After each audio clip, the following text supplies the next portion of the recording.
ভোজন রসিক বাঙালিদের মুখরোচক খাবারের কিন্তু শেষ নেই। আর সেই মুখরোচক খাবারগুলোর মধ্যে অন্যতম হচ্ছে কিন্তু ভেজ কাটলেট। আর এই ভেজ কাটলেট আপনি কিভাবে খুব সহজে বাড়িতে বানিয়ে নিতে পারবেন তার জন্য চলুন দেখে নিই রেসিপিটা। এর জন্য প্রথমে আমাদের বানিয়ে নিতে হবে একটা ভাজা মশলা। এর জন্য প্রথমে আমি একটা প্যানে নিয়ে নিয়েছি 1 টেবিল স্পুন ধনের গুঁড়ো, 1 টেবিল স্পুন মৌরি, হাফ টেবিল স্পুন জিরে আর 15 থেকে 20টা গোলমরিচ।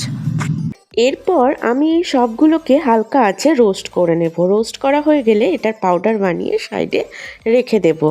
এরপর আমি কড়াইতে 75 ml সরিষার তেল নিয়ে নিয়েছি।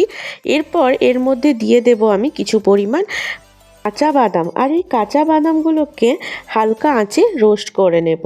এখানে আমি তেলের সঙ্গে ভেজে নেব। ফ্লেমটাকে হাই করবেন না, নাহলে বাদামগুলো উপর থেকে লাল হয়ে যাবে আর ভিতরটা কাঁচাই থেকে যাবে।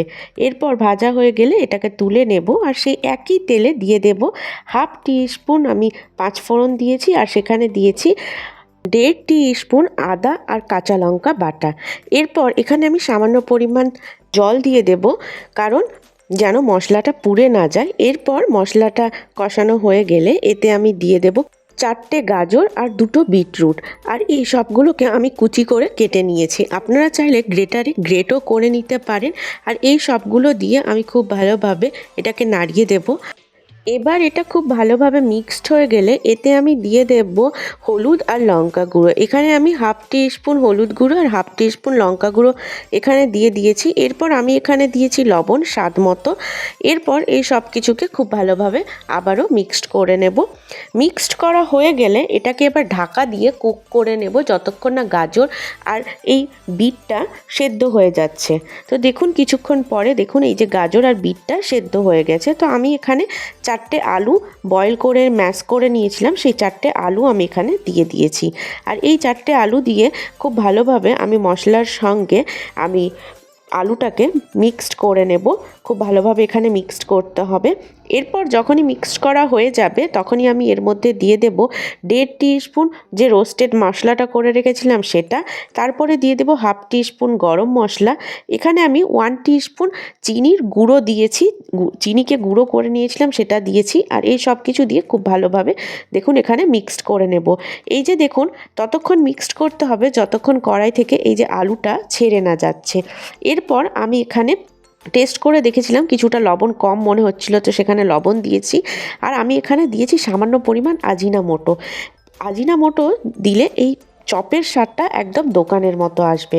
আর এখানে আমি দিয়ে দিয়েছি সেই প্রথমে যে ভেজে রেখেছিলাম সেই বাদামগুলো দিয়ে দিয়েছি আর দিয়েছি কিছু পরিমাণ ধনেপাতা। আর এই সবগুলোকে দিয়ে আমি এটাকে খুব ভালোভাবে মিক্সড করে নেব। এই যে দেখুন এখানে খুব ভালোভাবে মিক্সড করা হয়ে গেছে। এবার এটাকে আমি সাইডে রেখে দেব ঠান্ডা হওয়ার জন্য।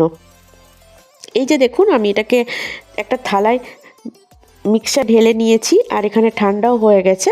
তো আমি এটাকে সাইডে রেখে দিচ্ছি। এরপর আমি এখানে 2টো ডিম ফাটিয়ে নেব। আর ডিম ফাটিয়ে এর মধ্যে দিয়ে দেব সামান্য পরিমাণ লবণ। আর লবণ দিয়ে এটাকে খুব ভালোভাবে মিক্সড করে নিতে হবে। এই যে দেখুন আমি এখানে লবণ দিয়ে এটাকে খুব ভালোভাবে মিক্সড করে নিলাম। এবার এটাকে আমি সাইডে রেখে দেব।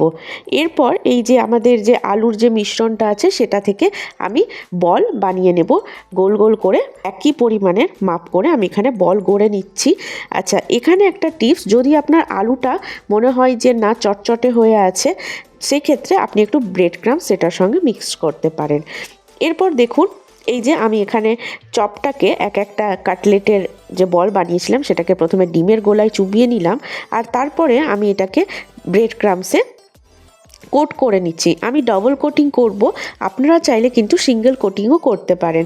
ডবল কোটিং করছি কারণ এতে না আরও ক্রিস্পি হবে, এই কাটলেটটা খেতে খুব ক্রিস্পি হয়, তার জন্য আমি এখানে ডাবল কোটিং করছি। ঠিক একই রকমভাবে আমি সবগুলো চপ কিন্তু এই কাটলেটগুলো, বারবার আমি চপ বলছি, এই কাটলেটগুলো আমি গড়ে নেব আর এটাকে সাইডে রেখে দেব।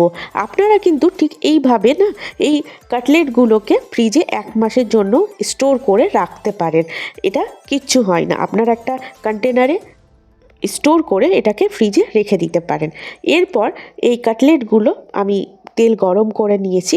তেলের ফ্লেমটা মিডিয়াম টু হাইয়ে রাখবো, আর মিডিয়াম টু হাই ফ্লেমে আমি প্রত্যেকটা কাটলেটকে ভেজে নেব যতক্ষণ না খুব সুন্দর কালার চলে আসছে।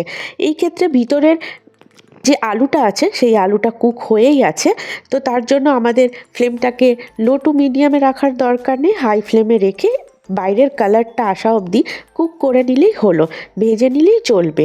তো এখানে আমি দেখুন কাটলেটগুলোকে মিডিয়াম টু হাই ফ্লেমে ভেজে নিচ্ছি।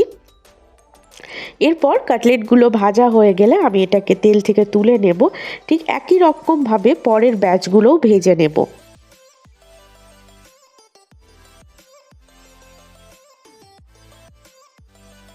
এই যে এখানে দেখুন কাটলেটগুলোর খুব সুন্দর কালার চলে এসছে। এবার আমি কাটলেটগুলোকে তেল থেকে ছেঁকে নিয়ে আমি একটা প্লেটে পরিবেশন করে নিয়েছি। আমি উপর থেকে বিট লবণ ছড়িয়ে দিয়েছি, আর এটাকে আমি পরিবেশন করেছি বাসন্তীর সঙ্গে। আপনারা এই কাটলেট খুব সহজেই কিভাবে বাড়িতে বানাতে পারবেন দেখে নিলেন। তো এই শীতের মরশুমে বাজারে বিভিন্ন রকম সবজি তো পাওয়াই যাচ্ছে, সেই সবজি দিয়ে এই কাটলেটটা একবার অবশ্যই বাড়িতে বানিয়ে নিন। আশা করছি আমার ভিডিও ভালো লেগেছে। ভিডিওটা ভালো লাগলে ভিডিওটা লাইক করে দেবেন, শেয়ার করে দেবেন। দেখা হচ্ছে পরের ভিডিওটা। টাটা।